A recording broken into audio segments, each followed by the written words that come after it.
అయ్యయ్యో, నాకిన్ని తెలివితేటచ్చిన దేవుడు చదువు ఇవ్వలేదే. ఏంట్రా? అబ్బాయి ఏం లేదు, ఏం లేదు. ఏడుస్తున్నావు, ఏమి లేదంటావు?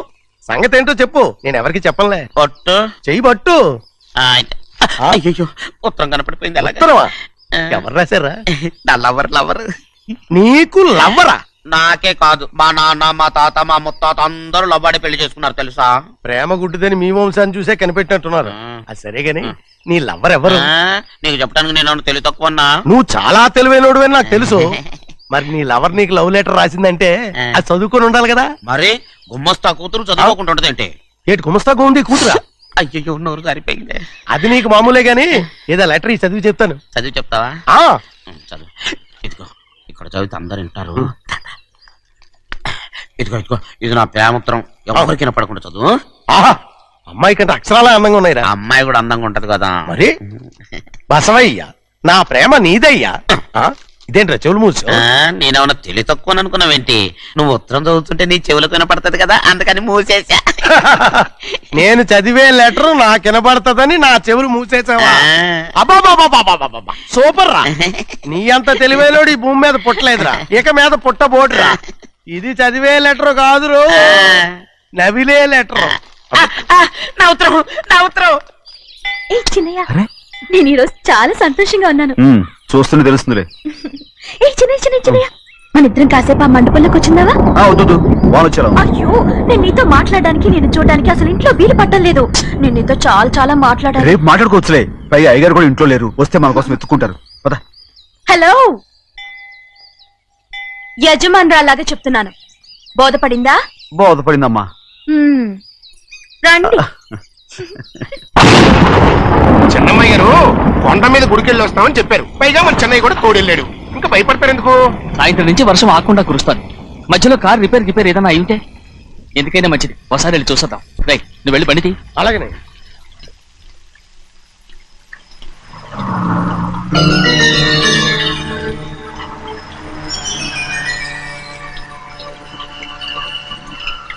చూడండి, ఆ కారు మందే అనుకుంటానండి. అవునయ్యా, ఆ బండి 288. నేను అప్పుడే చెప్పాగా బండి రిపేర్ ఏదన్నా అయి ఉంటుందని. రైట్, పక్కన ఆపరా.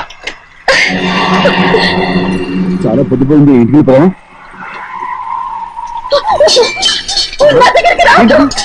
నువ్వు కావాలని కారు రిపేర్ అని చెప్పావు.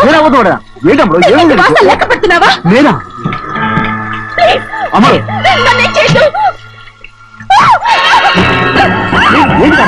పిచ్చి పట్టిందా? నీకే మొన్న పిచ్చి పట్టింది. నా ప్రాణం పోయినా నీకు లోగను. ఏంటమ్మా నువ్వు చేసే పని? ఏంటి అమ్ముడు? చూసావా?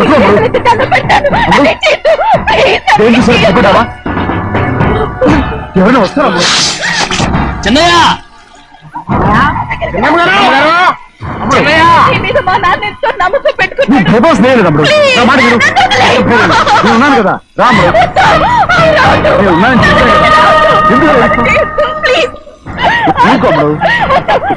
నువ్వేం భయపడదు, నా మాట విను. అమ్మడు ఆడమంటుంటే ఏంటి పిచ్చాలేగా?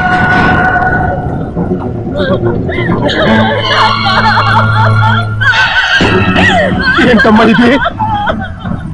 చెప్పమ్మా, చెప్పు. కారు పేరు చెప్పి నన్ను మండపంలోకి తీసుకొచ్చాడు.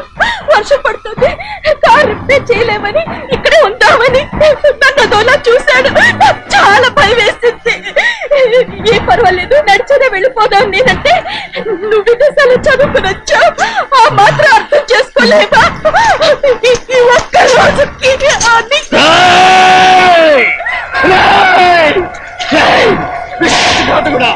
ఎంత పని చేశావు? నేను నా బిడ్డలా చూసుకున్నాను. అలాంటిది నా కూతురు వంటి మీద చేస్తావా? నువ్వు మనిషివి కాదురా, నువ్వు మనిషివి కాదు, రాక్షసుడివి. తల్లిపాలు తాగి నమ్ముకుంటే నీచుడురా. నాకే వచ్చిన నయవంచుడురా. ఒరే ద్రోహి, ఇవాళ నుంచి నేను చచ్చిపోయాను అనుకోరా. ఇక నా ఇంటి గడప పక్కతో నేను ఎలా పెంచాను రా? నా సొంత బిడ్డ కన్నా ఎక్కువగా పెంచాను. ఆ ఒకే ఒక్క కారణంగా నేను ప్రాణాలతో వదులుతున్నాను. నేను వాహనాలు చూపించుకో. ఇదే ఇంకోనైతే నువ్వు చేసిన తప్పుకి నరకేసి ఉండేవాడు.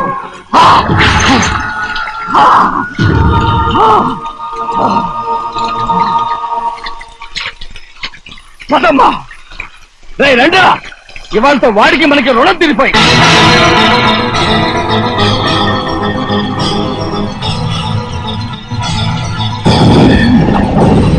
చిన్నబ్బాయి వద్దు, చిన్నబ్బాయి వెళ్ళొద్దు, నా మాట విను. 2 కుటుంబాలు కలవబోతున్నాయి. వద్దు చిన్నబ్బాయి. చిన్న వెళ్ళ చిన్న నా మాట విని చిన్న వెళ్ళ చిన్న వెళ్ళ చిన్న వెళ్ళ చిన్న.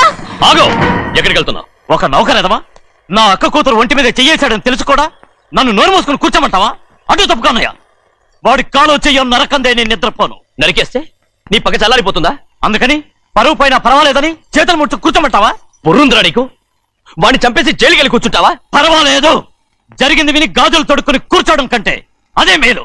ఊళ్ళో నలుగురు చేత మొహం మీద ఉమ్మయించుకోవడం కంటే జైలుకెళ్ళడమే మేలు. తప్పుకో. వద్దు బాబు, నేను చెప్పేది కొంచెం విను. మా నాన్న చిన్నయ్య నెత్తి మీద పెట్టుకుని ఊరేగాడు. ఇప్పుడు ఆయనకు నిజం తెలుసుకుని బయటికి గెంటేశాడు. ఆ శిక్ష వాడికి చాలు. కానీ మీ చెల్లెలు పరువు పోయిందే, దానికి కారణమైన వాడిని నేను ఊరికే వదిలేయాలా? నువ్వు వాడిని నరికేస్తే జరిగింది మాసిపోతుందా? పోదు, కానీ కోపం కొంచెమైనా తగ్గుతుంది కదా.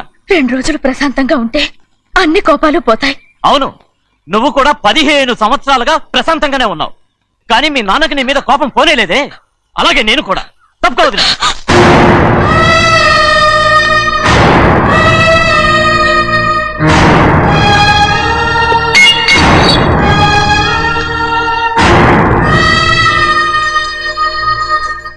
వాడి కోపంలో కూడా న్యాయం ఉంది గౌరీ. ఎవడో చేసిన దాన్ని ఎవడు చేసుకుంటాడు చెప్పు? న్యాయంగా చూస్తే వాడు చేసుకోవాల్సిన పిల్ల. వాడు మనతో పాటు చిన్న వయసులో వచ్చేసాడు కాబట్టి ఆ కుటుంబానికి విరోధయ్యాడు. పోన్లే, తను నాకు మర్యాద ఇవ్వకపోయినా నీకైనా ఇచ్చాడు. అచ్చా రే మణిదీరా. ఎందుకయ్యా చెన్నైని అడగాలి? కలుపు తీయడానికి ఎంతమంది కూలీలు కావాలో చెన్నైకే తెలుసండి. శనక్కాయలు ఏ కొట్లో అమ్మాలో చెన్నైకే తెలుసండి. జొన్న చేనుకు మందు కొట్టారో లేదో చెన్నైకే తెలుసండి. అయ్యా మరి నేను వెళ్ళొస్తానండి. ఎక్కడికి వెళ్తున్నావు? చెన్నై దగ్గరికండి. ఎందుకు? అదేనండి, కౌలు డబ్బులు ఎవరెవరి పేరుతో ఏ ఏ బ్యాంకుల్లో వేయాలి, ఈ దివాణానికి కావలసినటువంటి వస్తువులన్నీ ఎక్కడ కొనాలి, ఇవన్నీ చెన్నైకే తెలుసండి. అడిగి తెలుసుకుందామని బయలుదేరా. ఏంటయ్యా ఇన్ని రోజులు ఇవన్నీ చెన్నై చూసుకుంటుంటే మీరందరూ ఇంట్లో తినుకొచ్చిన ఏం చేస్తారు? గాడిదలు కాస్తున్నారా? చే ఇది ఇల్లా సత్రమా? అబ్బా నువ్వు ఉండవయ్యా, నేను చెప్తున్నాను కదా. వంటింట్లో ఏమేం చేయాలో ఎంతెంత చేయాలో తెలియక అందరూ ఖాళీగా కూర్చున్నారు. 2 రోజుల నుంచి చెన్నై పళ్ళకు రావట్లేదంటగా. వెంటనే డ్రైవర్ పంపించి చెన్నైని పిలిపించండి. 2 రోజులుగా నువ్వు ఎక్కడికి వెళ్ళావు? సముద్రం ఎలా ఉంటుందో చూద్దామని వైజాగ్ వెళ్ళానండి. వెళ్ళా సముద్రంలో గోవిందయ్య అయ్యా ఈ లెక్క చూసి పంపించి. నీకు లెక్క చూసి కదా డబ్బులు ఇవ్వాలి. మరి ముందే అయ్యా అయ్యా అంటూ ముష్టోళ్ళగా చేయి చెప్తావిట్రా. నువ్వు ఎప్పుడు వచ్చావు, నీకు ఎంత ఇవ్వాలి చెప్పు. గుమ్మస్తా మీరా నేనండి. మీకు లెక్కలు తెలియకపోతే వెళ్ళి చిన్నయ్య గారిని అడగండి. ఏంట్రా డబ్బా ఇస్తున్నావా? నన్ను ఉద్యోగం అనేసి వెళ్ళిపోమన్నారు కదా. అంటే ఏడుస్తావిట్రా? ఎక్కడికి వెళ్ళాలో ఎలా బతకాలో తెలియక ఏడుస్తుంటా. సరే ఏడో ఒక. ఇప్పుడు మా ఇల్లు చూసుకోవడానికి ఎవరు లేరురా. నా కూతురు కూడా ఇక్కడే పని చేస్తుంది. మరి నువ్వు మా ఇల్లు జాగ్రత్తగా చూసుకుంటావా? అలాగేనండి. ఈ ఉద్యోగం పర్మనెంట్ కదండి? అది నీ నరకం మీద ఆధారపడి ఉంటుంది. అంతే కదా, తప్పకండి. ఎలా నరాలు తగినట్టు నడుస్తున్నా. బాలేదా? ఇంకోటి నడుస్తాను.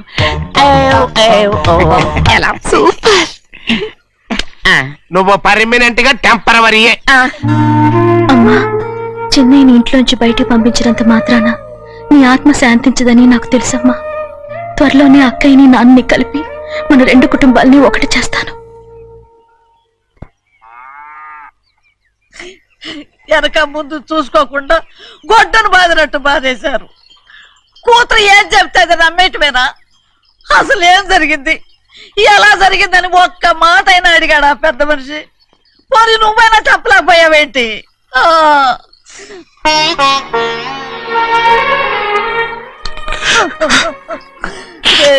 చిన్నయ్య ఏడుస్తున్నావయ్యా? పెద్దయ్య కొట్టాడని బాధపడుతున్నావా? పెద్ద కొట్టిన దెబ్బలు కాదని నేను బాధపడుతుంటా. ఈ నెలలో ఒక్కరోజు కూడా నేను ఆయన విడిచిపెట్టి ఉండలేదు. అలాంటిది 2 రోజులు అయిపోయింది ఆయన చూసి. అదే బాధగా ఉంది. బాధ ఇదే. చిన్నయ్య చూడు, ఎవ్వరికి కనపడకుండా పెద్దయ్య గారిని చూసిరారా, అప్పుడు నీ మనసు స్థిమిత పడుతుంది. లేదే, ఆయన తప్ప ఆయన తెలుసుకుని నాకు కబురు చేసేంత వరకు నేను ఆయన మొహం చూడను. ఆ దొంగ ముఖంది నీ మీద మనసు పడ్డట్టు నాటకం ఆడింది అనుకో, అది నీ యజమాని కూతురు అని తెలుసు కదా, నువ్వెందుకు మనసు పడ్డా? సిగ్గిడిసి తన అందరి ముందు పంపు సెట్ దగ్గర స్నానం చేస్తూ నా మీద పడ్డప్పుడు కూడా నేను మనసు పడలేదే. కానీ ఒకరోజు అయ్యో ఏంటి తమ్ముడు మధ్యగానే పోయిందేంటి? పుస్తకాలన్నీ తగలబెడతావు, పైగా చదువుకో డిగ్రీ కాగితాలు కూడా మంటలు పడేస్తావేంటి? ఏమైంది నీకు? ఇదిగో మర్యాదగా మంటలవి. అవి నేను చదివి సంపాదించుకున్న డిగ్రీలు. వాటిని మంటల్లో వేస్తాను, చెప్పేస్తాను, నా ఇష్టం. అది అడిగే హక్కు నీకు లేదు. అవి మంటల్లో వేయకపోతే ప్రాణానికి ప్రాణంగా చూసుకుంటున్నావే మా నాన్న, ఆయన మీద ఒట్టు ఇల్లు ఇలా పడి చేస్తాను.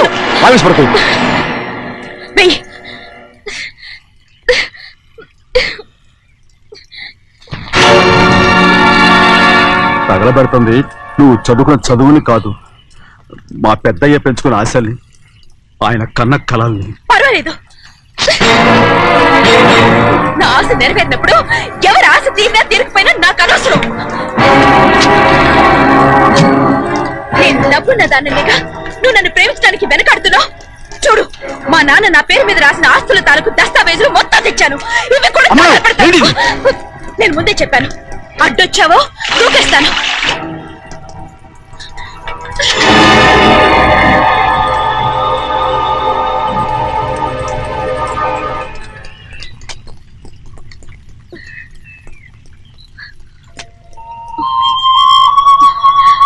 చూడు, ఇప్పుడు నేను ఒట్టి ప్రభావతిని, నాకు చదువు లేదు, డబ్బు లేదు. ఇప్పుడు నేను ఒప్పుకుంటావా? మరి చిన్నపిల్ల మాడతావేంటి? ఎన్ని చెప్పినా సరే నువ్వు మా పెద్ద కూతురువి, అలాంటిది నేను పెళ్లి చేసుకోవడం ఏంటి? మరి అర్థమైన మాడతావు.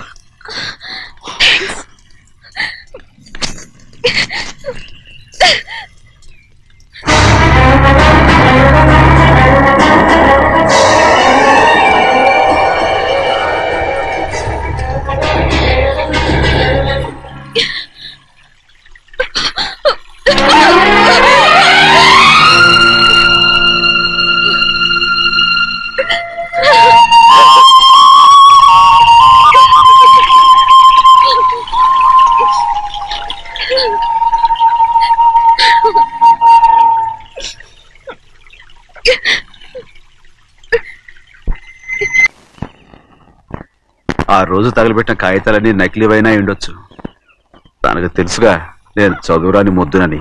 ఆ పాపిష్టిది ఎంత నాటకం ఆడింది, నీ మీద ఎంత పగబోనింది. అసలు నువ్వు చేసిన తప్పేమిట్రా?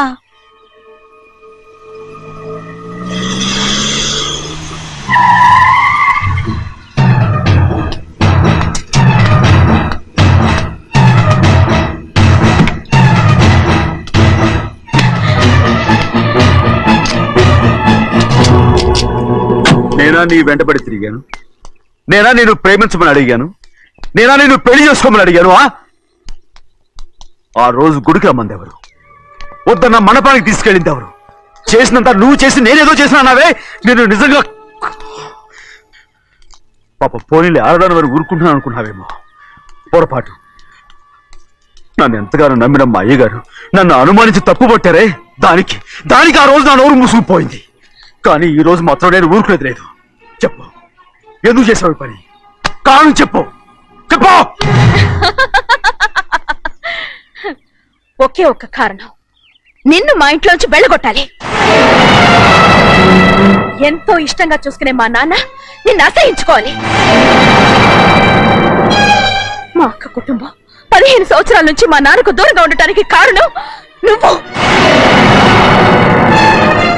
అంతేకాదు, మా అమ్మ మాకు లేకుండా పోవడానికి కారణం కూడా నువ్వే. అలాంటి నీకు మా ఇంట్లో రాజ మర్యాద, అందరి మీద అధికారం. కన్న కూతురైన నాకంటే మా నాన్నకి నీ మీద ఎక్కువ ప్రేమ. అందుకే నిన్ను ఇలా మోసం చేశాను, నమ్మించాను. అర్థమైందా? Good bye.